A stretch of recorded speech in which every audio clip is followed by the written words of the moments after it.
Bonsoir et bienvenue dans ce nouveau numéro d'édition spéciale. Le Sri Lanka se libère-t-il ou au contraire plonge dans l'inconnu? Le mouvement de protestation dans ce pays est entré hier dans son 100e jour. Les manifestants ont précipité le départ du président Gotabaya Rajapaksa, jugé responsable de la crise économique catastrophique du pays, baptisé Aragalaya, signifiant la lutte et largement orchestrée via les réseaux sociaux.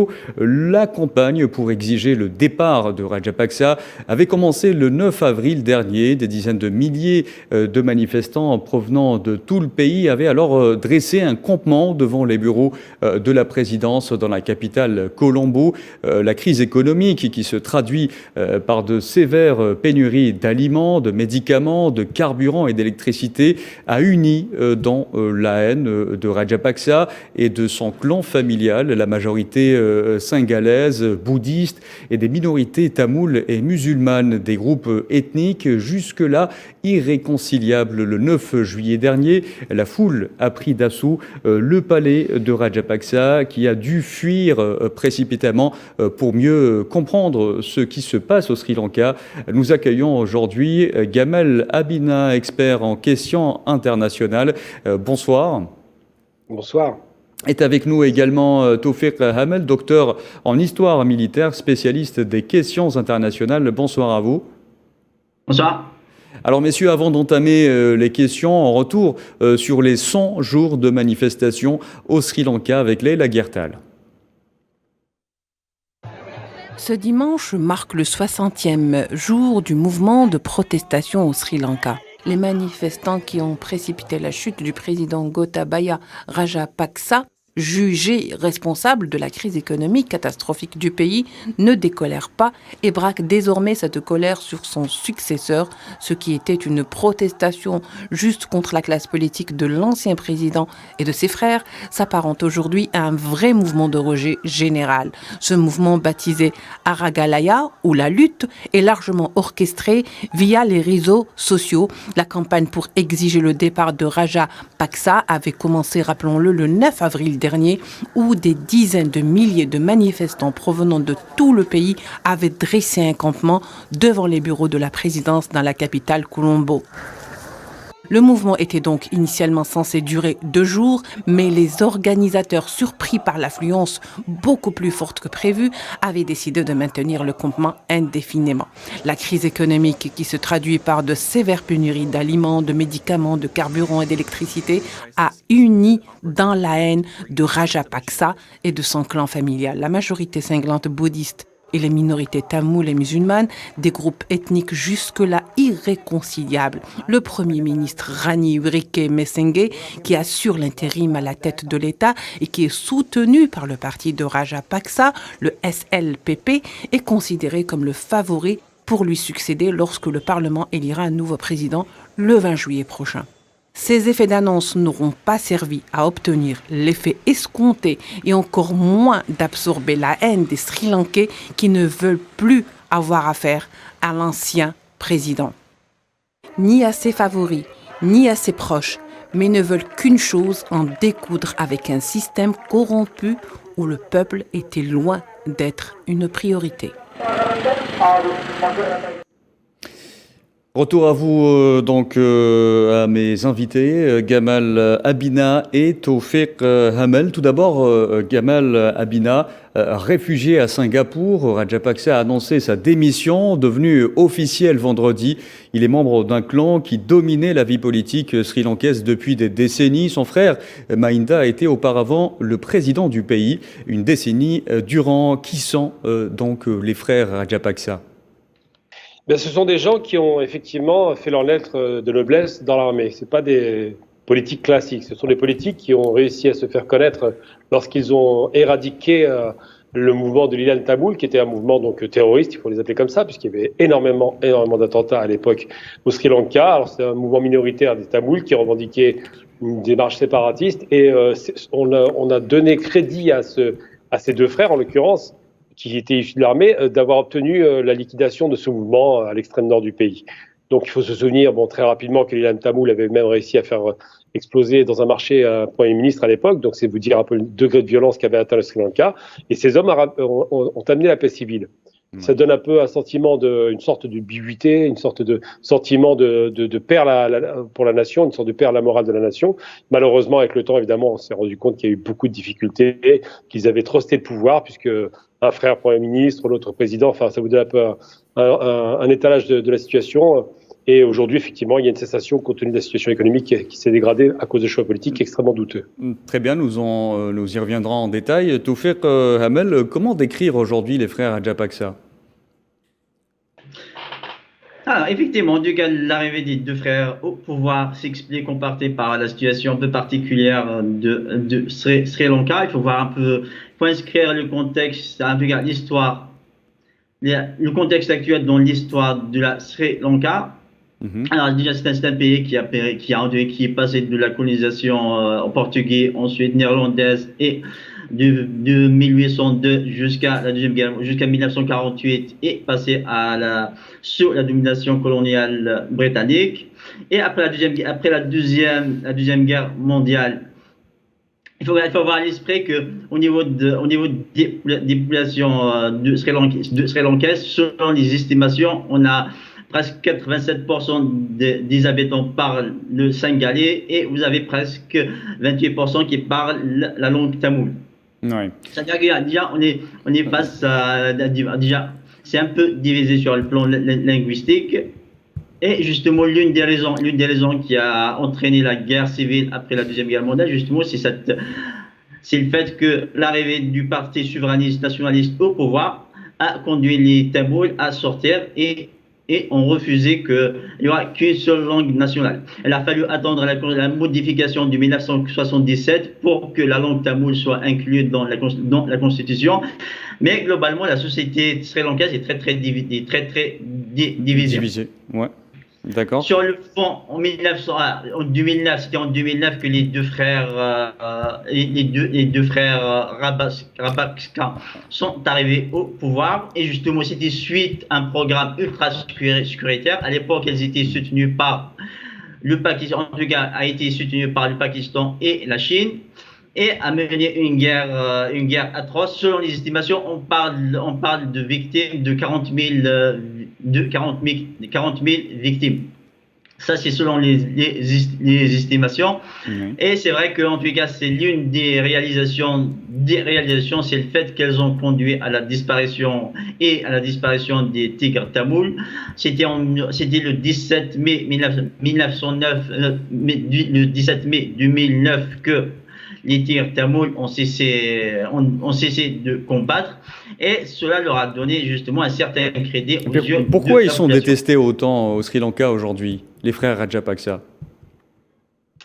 Alors si on prend en considération on donne un exemple, le fait que pendant la 46e session du Conseil des droits de l'homme, déjà a été très critique en ce qui concerne la situation des droits de l'homme au Sri Lanka. Et dans le programme de lutte contre le terrorisme, il y a certains rapports qui mettent en avant des crimes, des atrocités qui sont commises. Il y a certains rapports qui parlent même depuis que les tigres tamouls ont cessé de combattre. Il y a certains militaires qui sont en train d'exproprier les terres de certaines populations où les tigres tamouls étaient installés. Là, on parle de certains rapports.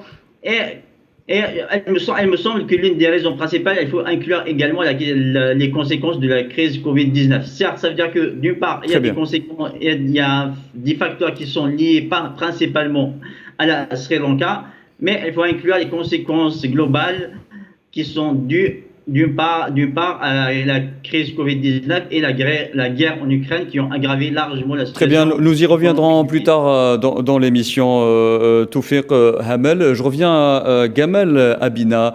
Le Premier ministre Ranil Wickremesinghe assure désormais l'intérim à la tête de l'État en attendant que le Parlement élise un nouveau président dans 2 jours. Pourquoi les manifestants ne décolèrent pas, Monsieur Abina ? Alors d'abord, faut revenir sur la genèse, c'est important de rappeler ce qui s'est passé. Au démarrage des manifestations, c'était une manifestation qui devait durer 2 jours. Personne ne s'attendait à ce que ça dure 100 jours, 101 jours aujourd'hui. Les manifestants, effectivement, étaient déjà dans une situation de difficulté. Ça représente en gros la population. Et ce qu'ont fait le Premier ministre et le Président, c'est qu'ils ont réussi à mettre d'accord des gens qui étaient irréconciliables.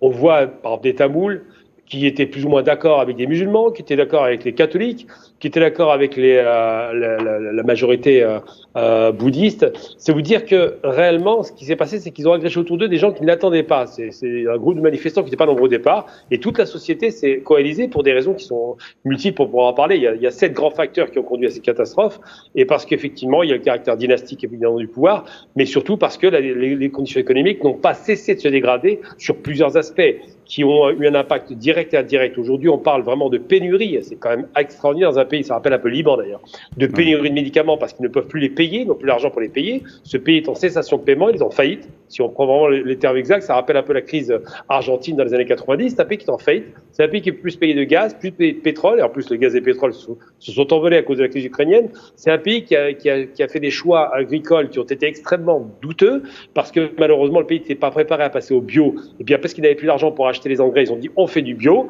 Bilan des courses, l'agriculture s'est effondrée et les prix se sont envolés.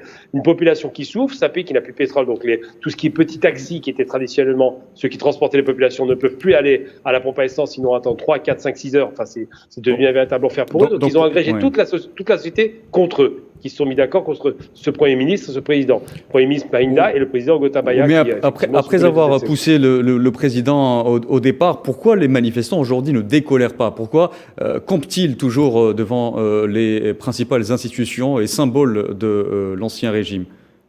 Le Premier ministre a déjà annoncé la couleur. Il dit qu'on ne sortira pas de cette crise avant une dizaine d'années. On a une inflation qui est à 80%, qui est extrêmement violente et qui ne fait qu'à s'accroître. On a un pays qui est en train littéralement de se positionner comme des mendiants. C'est la première fois que cette crise arrive depuis 48, depuis l'indépendance, et qui est incapable de faire face à son exigence minimum, à savoir payer le service de la dette. Donc ce pays ne peut plus acheter quoi que ce soit, ni des médicaments, ni pétrole, ni essence, ni gaz, à une chute considérable du tourisme compte tenu des derniers attentats islamistes qui ont eu lieu sur le territoire. Donc malheureusement pour eux, c'est les islamistes maintenant qui ont pris le relais des tigres tamouls. Et effectivement, la population n'a plus confiance. Ils n'ont pas confiance. Chaque fois qu'un ministre partait, c'est un membre du clan Rajapaksa qui prenait le relais. Donc ça les a mis en doute de la réalité de ce pouvoir. Ils se disent que finalement c'est un népotisme, c'est un pouvoir dynastique et ils n'en veulent plus. Donc pour vous, c'est une affaire de succession. Donc pour revenir à Toufiq Hamel, donc les manifestants ont exigé que Ranil Wickremesinghe renonce lui aussi au pouvoir. Or, ce n'est pas ce que prévoit la Constitution. Se dirige-t-on vers un blocage? Effectivement, vu la situation actuelle, c'est l'une des principales revendications maintenant des manifestants. Pour l'instant, pour les manifestants, il n'y a pas vraiment un mouvement. Ça reste comme un mouvement de masse. Et généralement, dans le type de mouvement de masse, parfois ça prend du temps pour que certaines revendications prennent un sens. Et sur le fond, il me semble que la crise est très grave dans le sens où il n'y a pas vraiment des solutions immédiates à apporter à la population actuellement. Ouais. Comme votre invité l'a bien expliqué sur la situation économique qui était très grave. Ouais. Alors, les populations généralement les populations d'une part veulent la démocratie, veulent plus de participation et en même temps on veut plus d'efficacité. Sauf que l'efficacité, qu'est-ce que ça signifie? Ça veut dire que le gouvernement ou l'État soit capable d'apporter des réponses concrètes à des besoins concrets. Sauf que ce n'est pas le cas actuellement. Vu la situation économique du pays, la crise actuelle, le gouvernement n'est pas vraiment en mesure de répondre concrètement. Oui, mais Toufiq Hamel, dans ce cas, le pays se retrouverait donc sans président, ni même un Premier ministre qui assurerait l'intérim, ce qui est prévu d'ailleurs par la Constitution. Qu'est-ce qui se passerait dans un tel cas de figure? Dans le cas de figure, s'il n'y a pas des solutions rapides, il y a un risque que le pays peut sombrer dans le chaos. Comme je l'avais dit tout à l'heure, c'est un pays qui reste quand même très très divisé. C'est un pays qui a été forgé dans la violence. La violence a accompagné l'émergence du peuple sri lankais jusqu'à maintenant. Il y avait des guerres civiles, la colonisation. Toute cette violence existe toujours. Alors certes, on a évoqué tout à l'heure la question de notre invité a évoqué la question du tourisme. Il ne faut pas oublier que même en 2004, le Sri Lanka reste l'un des pays qui a été très très touché par la tsunami de 2004.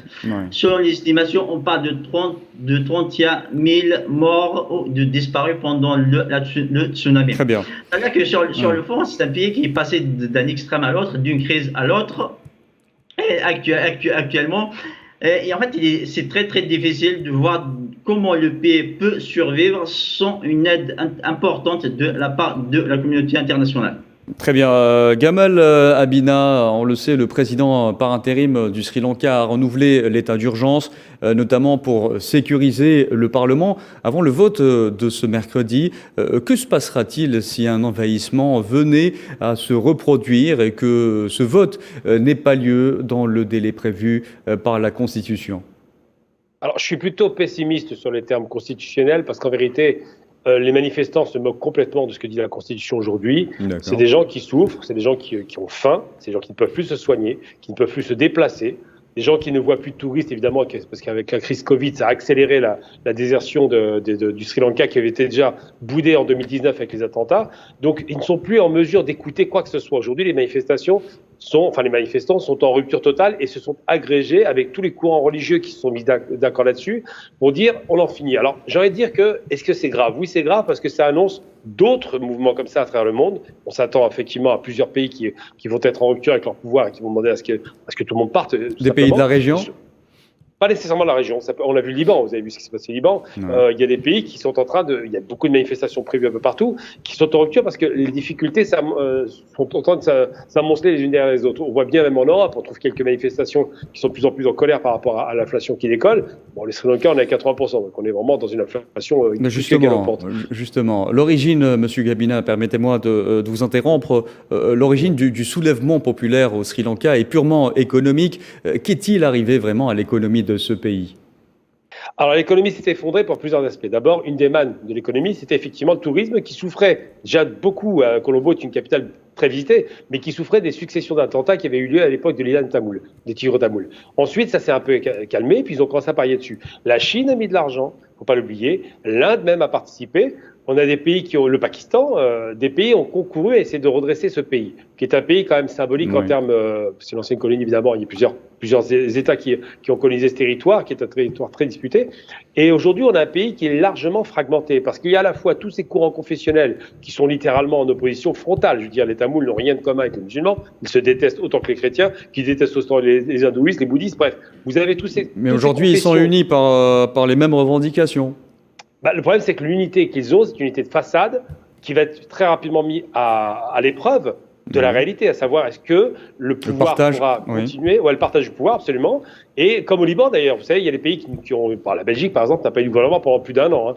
Le Liban, c'est pareil, c'est une rupture permanente avec les anciennes. Peut-être adopter un système à la libanaise, c'est répartir entre chaque confession, chaque courant, un quota. Au Parlement, par exemple. Tout à fait. Oui. C'est ce qui risque, si jamais évidemment ils se mettent d'accord au niveau parlementaire, c'est ce qui risque d'arriver. Il risque d'arriver une sorte de modus vivendi de la part de différentes communautés, particulièrement les Tamouls qui en veulent évidemment à ce pouvoir, pour faire en sorte qu'on ne retombe pas dans ces affres de la guerre civile. Parce que malheureusement, ces pays ont été effectivement des fabrications coloniales, avec des peuples qui se côtoyaient mais ne se faisaient pas la guerre et qui se sont fait la guerre avec la décolonisation. Oui. Et aujourd'hui, ce qui aggrave les situations, et c'est là où vraiment je suis inquiet, je ne vous le cache pas, c'est que comme au Liban, d'ailleurs, on le voit bien en cessation de paiement, il y a beaucoup de pays aujourd'hui qui commencent à être en rupture, en cessation de paiement, en faillite, littéralement. Oui. Et quand on touche à la chose essentielle, ce que j'appelle les besoins primaires, la fameuse pyramide de Maslow, les besoins primaires, c'est donc se vêtir, se nourrir, simplement, et garantir le minimum syndical pour sa famille, le logement, et bien lorsqu'on n'a plus les capacités de garantir ça, et là c'est la nourriture, donc c'est vraiment la base de la base, et l'énergie évidemment pour se déplacer,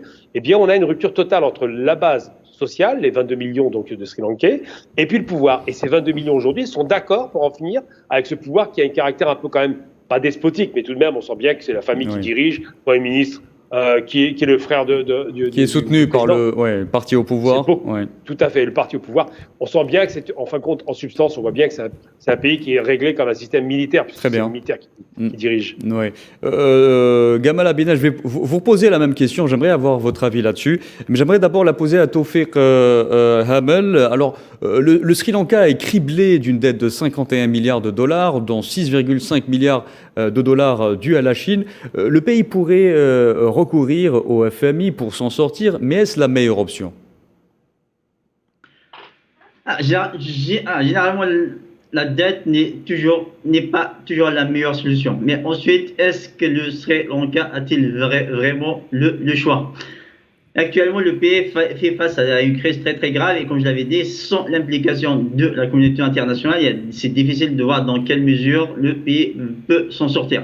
Il y a de fortes possibilités que certains pays vont intervenir pour éviter le pire. Il faut voir la situation géographique du Sri Lanka qui se situe dans l'océan Indien à une trentaine de kilomètres de l'Inde. Ça reste quand même, cette région, ça reste l'un des lieux de transit les plus importants du commerce mondial. Il faut voir qu'il suffit juste de prendre en considération la situation dans le corne d'Afrique, comment la piraterie et le terrorisme s'est développé et est devenu un problème pour le commerce maritime. Et si on n'apporte pas des solutions à des problèmes concrets il faut s'attendre que le pays peut sombrer dans le chaos. Sachez que lorsque le chaos... Et dans ce cas-là, recourir au FMI? Ce que je veux dire, il y a de fortes possibilités que, vu sous cet angle, il y a certains pays qui vont intervenir pour éviter le pire. Pour la FMI n'est pas la mère Teresa, n'est pas là, c'est pas une assistante sociale. Les investisseurs cherchent la rentabilité et la sécurité. La question qui se pose, qu'est-ce que la FMI peut attendre de la part du Sri Lanka? Ça veut dire que même si le FMI demande de l'aide, ça ne veut pas dire que cette aide peut être obtenue. Il suffit juste de voir le cas du Liban. Du Liban, c'est la même chose pour des raisons un peu différentes, mais le Liban n'a pas pu obtenir de l'aide. Ce que je veux dire, il y a de fortes possibilités, peut-être, il y a certains pays de la région comme l'Inde, la Chine vont peut-être injecter des capitaux pour justement éviter que la situation s'aggrave dans ce pays. Très bien, j'aimerais aussi avoir l'avis de Gamal Abina là-dessus. Aujourd'hui, on le sait, le Sri Lanka est surendetté. Il projetterait peut-être de recourir au FMI pour s'en sortir, mais est-ce la meilleure option aujourd'hui pour le Sri Lanka? Alors, le FMI, on va faire très court, c'est un peu long à expliquer. Le FMI n'a pas bonne presse dans le monde. Les plans de restructuration imposés par les méthodes du FMI extrêmement brutales, je pense que ça ne plaît pas. Évidemment, le gouvernement n'a pas le choix. Il faut qu'il tape à toutes les portes. Mais je ne crois pas que ce soit le FMI qui sortira le Sri Lanka de la catastrophe, parce que ce sera ajouté de la dette à la dette, 51 milliards, c'est déjà énorme. Je pense que ce qui va arriver, comme ce qui est arrivé pour l'Espagne, ce qui est arrivé pour le Portugal, ce qui est arrivé pour la Grèce, c'est le concours et quasiment l'OPA. On peut parler d'une véritable OPA qui va être lancée sur le Sri Lanka, à la fois de l'Inde, qui a besoin, surtout à l'extrême sud de son pays, d'une stabilité, parce que quand on dit l'Inde, on se trompe de terme. Ce sont les Indes. Il y a autant d'Indes que de peuples indiens. Et le Sri Lanka se compose un peu comme ça. C'est un peu une sorte de miroir de l'Inde, et c'est l'extrême sud. Donc si c'est instabilisé, l'Inde n'en tirera aucun profit. Ils ont tout intérêt à stabiliser. Et puis le géant, l'énorme géant asiatique, ça reste la Chine. Les Chinois, ils sont très stratèges. Quand ils voient qu'un pays est en difficulté, n'hésitent pas à prêter de l'argent avec la fameuse... Donc pour vous, le soutien pourrait-il venir des pays voisins, des pays de la région qui partagent la même culture et... La même culture et le même intérêt. L'Asie est stabilisée depuis quand même quelques années maintenant, depuis 30 ans, une trentaine d'années. Il reste encore un petit peu cette guerre civile au Sri Lanka, mais globalement en Asie, tout va relativement bien. La Chine profite à plein de cette stabilisation et cherche des marchés supplémentaires et surtout à faire main basse sur des ports. Ils ont besoin de ports, les Chinois. ils vont s'étendre. Le Sri Lanka est un chemin incontournable. Ils en ont besoin aussi pour des raisons stratégiques au niveau de l'océan.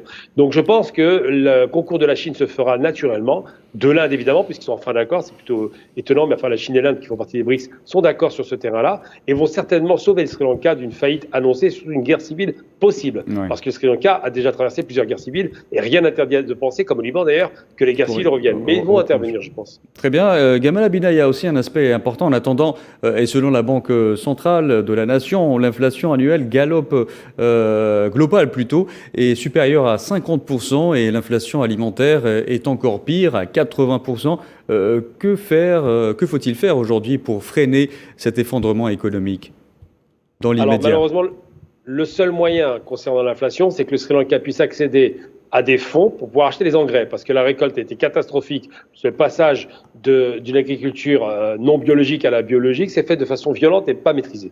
Donc ils ont besoin au moins de garantir la sécurité alimentaire du pays. Ensuite, surtout qu'on estime, permettez-moi d'ajouter cette précision, aujourd'hui on estime que 22% de la population du pays a besoin d'aide alimentaire urgente. Tout à fait, parce que le pays souffre clairement de misère alimentaire générale, puisque c'est une véritable misère dont on parle. Ils n'ont plus accès aux médicaments, ne peuvent plus se déplacer pour des raisons de coûts d'essence excessifs, n'ont plus accès évidemment au minimum syndical d'alimentation.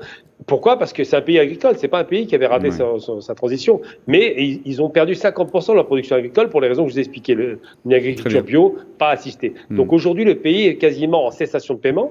Il est incapable de garantir le minimum pour 22% de sa population en nourriture. Et donc, ça veut dire que quand vous touchez au minimum, je l'ai dit tout à l'heure, le fait de manger simplement, eh bien, si vous touchez au ventre, vous touchez immédiatement à la société. Donc, c'est la révolte. Je reviens à vous, Tawfiq Hamel. Donc, le conflit en Ukraine qui a fait grimper